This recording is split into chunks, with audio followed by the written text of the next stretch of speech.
Tonight, Fort Smith police are investigating a stabbing incident that left one person with life-threatening injuries. It happened near the 1000th block of Northeast Street.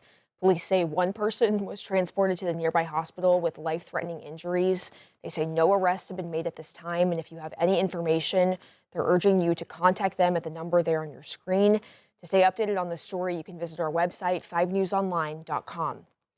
And two people are dead after a crash in Fort Coffee, Oklahoma on Friday. Oklahoma Highway Patrol says DeKeyshawn Steele and Ty Clayton were killed. Troopers say Steele was driving north on Orchard Lane with Clayton as his passenger when the vehicle went left of center on a hill.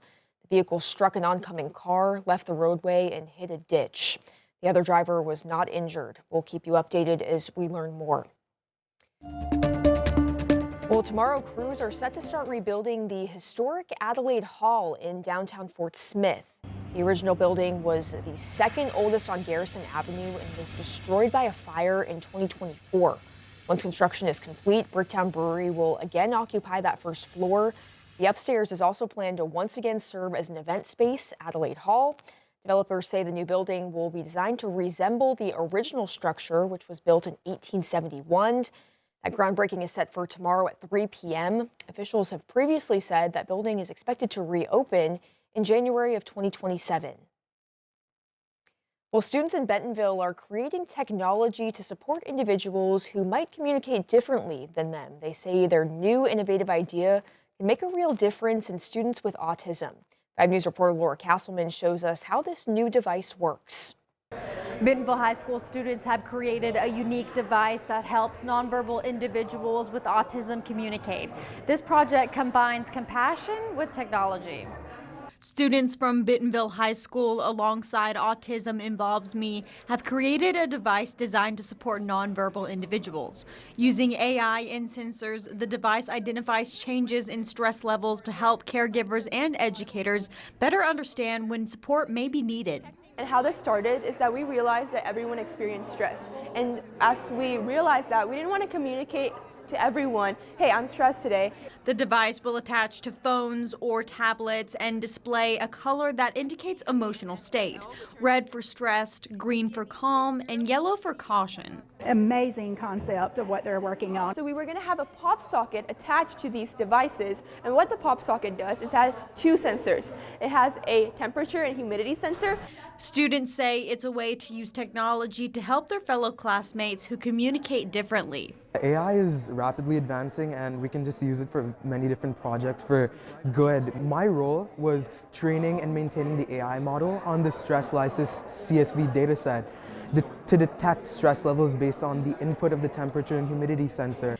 And autism advocates say the best part is it promotes inclusion. We're just so excited to see a group of young people like this that are interested in inclusion and helping their fellow students at school and beyond that into the workforce. Their project is already catching attention and they hope to expand to local businesses soon.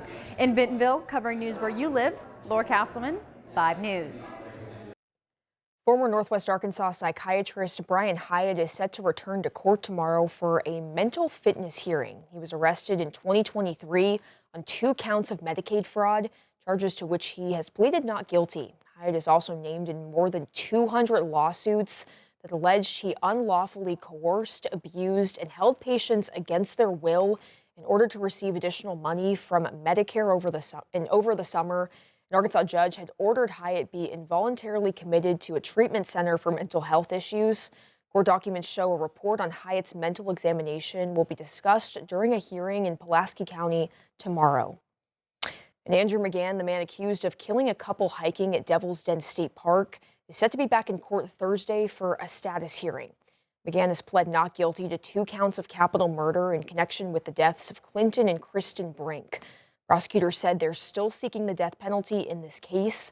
Washington County Prosecuting Attorney Brandon Carter has said the legal process is expected to take years, with multiple hearings before trial begins. McGann has been held without bond in the Washington County Detention Center since his arrest. His status hearing is scheduled for Thursday morning at 8 a.m. Anti-ICE protests continue around the country 4 days after the death of 37-year-old Renee Good, who was shot and killed by an ICE agent last week. In Bentonville today, protesters stood on the corner of I and 14th Streets to make their opposition to the Trump administration's actions heard.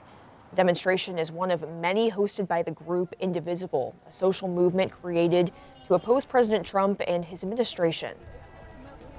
And we're here to peacefully protest the violence that's been directed against our country by other Americans. And I hope it helps Congress to realize that they need to take their power as a co-equal branch of the government. Indivisible Northwest Arkansas says the turnout was much larger than they expected. Minnesota Democratic Congresswoman Ilhan Omar says the federal government is stalking chaos with its heavy-handed immigration enforcement efforts, and that it's important for Americans to create the level of accountability and transparency that we need when it comes to ICE-involved activities. What they are doing is creating confusion, chaos, trying to intimidate people from being able to exercise their regular, normal activities. There is no reason to have over 2,000 people coming in to our city and creating the level of terror that they have created. According to the Department of Homeland Security, more than 2,000 immigration arrests have been made in Minnesota since the enforcement operation began at the beginning of December. In New Jersey, the group Spirit of Liberation held a rally, not just to bring attention to their issues, but to also raise awareness for 3 bills going through the New Jersey state legislature, which would limit state and local resources from assisting ICE. The state has power and we have to act like it. So not only do we need to protect our populations, but when we have armed agents out there in the state with no accountability, then nobody is safe. Many state Republicans have opposed the legislation, and the Trump administration has repeatedly come out against state bills like these, saying they put ICE agents and federal law enforcement at risk.